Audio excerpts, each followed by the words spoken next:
Mbak Afiliani gini, kami memandang pengusaha Indonesia itu harus jadi tuan rumah di negeri sendiri, tapi juga harus bisa menjadi tamu mempesona di negeri orang.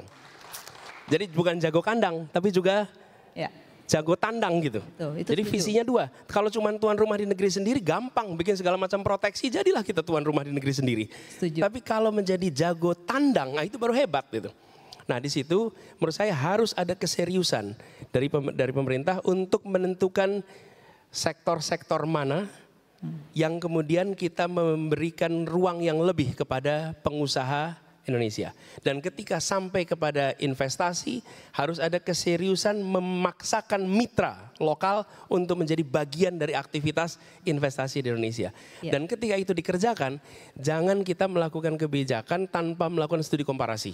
Kenapa? Karena kita punya potensi kompetisi yang tinggi dengan tetangga-tetangga kita. Jadi semua kebijakan yang terkait dengan ini harus kita lakukan komparasi dengan wilayah lain, harus komparasi dengan negara-negara lain supaya polisi kita itu juga tidak menjadi terkesan proteksionistik atau kemudian menjadi tidak menarik bagi dunia global. Jadi tapi kita harus competitiveness-nya ya tentu harus saja. dijaga. Okay. Kompetitifnya dijaga satu sisi, di sisi lain jangan sampai kalah, dan ini sesuatu yang sangat bisa dipahami oleh international community. Kalau ini Bapak sekalian dari pengalaman apa yang pernah kami lakukan ketika di Jakarta dengan international community, yang mereka butuhkan itu adalah no surprises.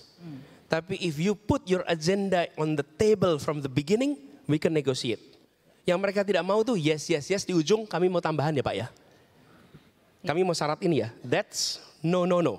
Tapi kalau dari awal kita bilang kami ingin domestic player, after 2 decades, 3 decades will be at par with you.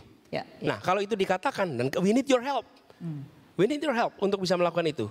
Kalau itu bisa terjadi, your present will be sustainable. Tapi kalau Anda di sini dan menimbulkan disparitas dan menimbulkan ketimpangan, I guarantee you're not going to be here long term. Jadi karena nggak ada stability. Nah itu menurut saya yang harus Jadi ini akan meningkatkan juga kenaikan kelas daripada usaha kita ya. Selama ini kan bentuknya piramid gitu Pak, tidak naik-naik kelas gitu. Jadi dengan sama gini, ketika ada opportunity, yang diundang adalah yang dalam klub yang sama itu terus.